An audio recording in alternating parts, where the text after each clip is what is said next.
What is up, everyone? Welcome back to the channel. Before we get into it, please be sure to give this video a thumbs up, and at the end, if you have any questions or anything, any thoughts, be sure to drop them down in the comment section below. And if you haven't yet, be sure to consider getting subscribed today. And if you head over to my website at watchjoshwiley.com, there is a discount code page with just a couple of discount codes that if you use them at those particular companies' websites, it does help out the channel a lot. So be sure to check out over on my website. Now let's get right into it. We are talking about this guy and how to replace the spring that is in here. As the time of filming this, there is nothing on YouTube about doing this. And it was really hard to find anything on the internet, period, about how to do this. But I finally figured it out. And since I have a YouTube channel, I decided to go ahead and make a video of it. So I'm not going to actually do it right now because right now it is done. I did it at work while I was working, but I did take pictures through the whole entire thing. We're going to talk about what I did and how I did it, the easiest thing to do.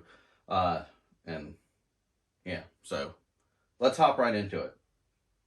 First off, if you have looked online or on YouTube about replacing a 92 spring, it's not the S like this is, and I found out that it's not as easy as people say and what you see in the videos. This is completely different. Not completely different, but it's got added steps, which is a real big pain in the butt.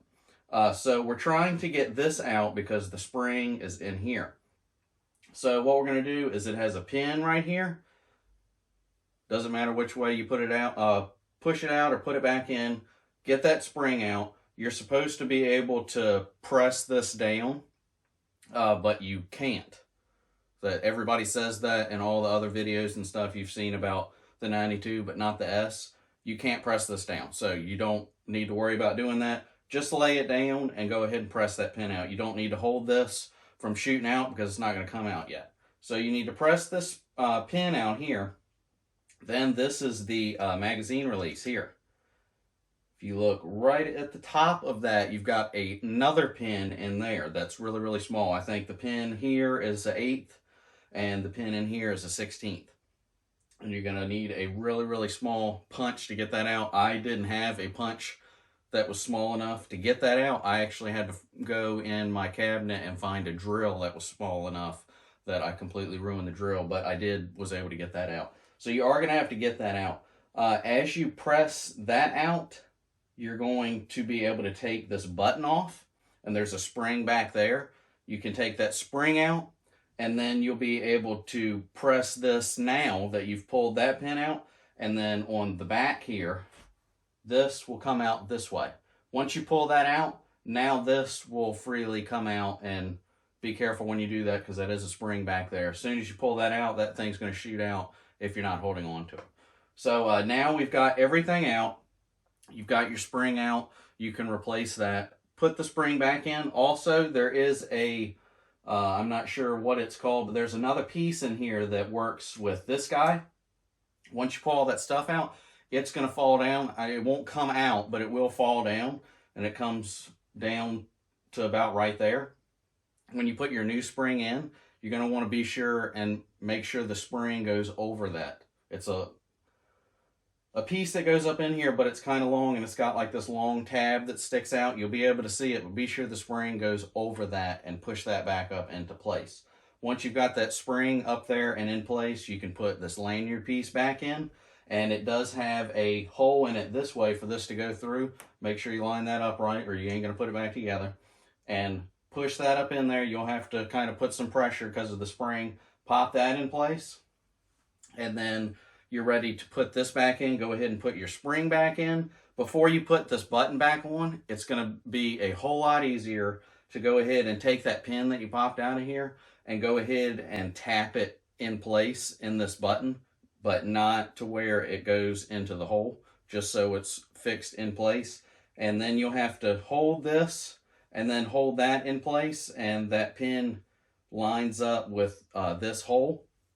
So what I ended up doing, if you've gotten to this part by yourself, you're not going to be able to do this by yourself. You're going to need another set of hands to do this. So I had it sitting down, pressing this down, and taking this and pressing it this way to get the pin that you're about to press down lined up in the hole in the shaft that goes through here.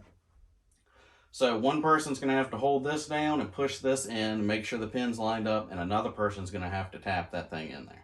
This isn't that hard. It's just when you hit this point, you are going to need another person. There is no way you're going to do that by yourself. If you did, be sure to get down in the comment section so we can all congratulate you. I couldn't do it by myself. You need another set of hands.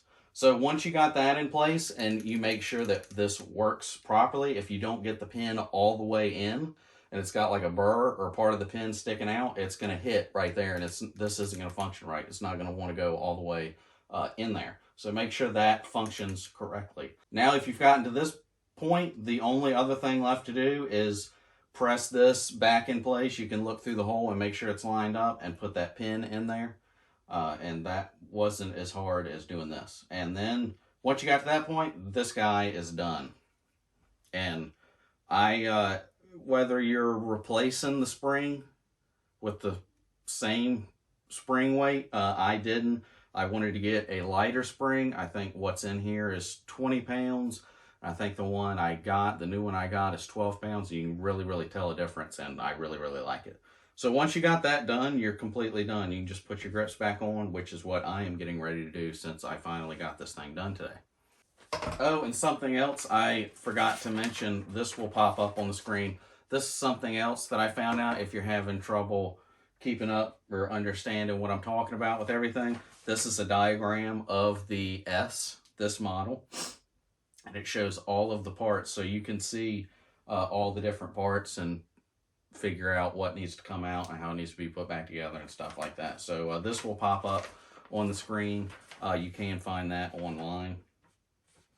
Just look up this particular one and put diagram, I think is how I came across it, and look at images. But that is available for you to find. That's how I kind of deciphered how I needed to figure this out. But that is all for today's video. Hopefully this helps somebody out there, because it really kind of ticked me off that there was absolutely nothing about this here on YouTube. But now, thanks to me, it is. So hopefully you enjoyed this video. Hopefully you've been trying to do this and couldn't figure out how.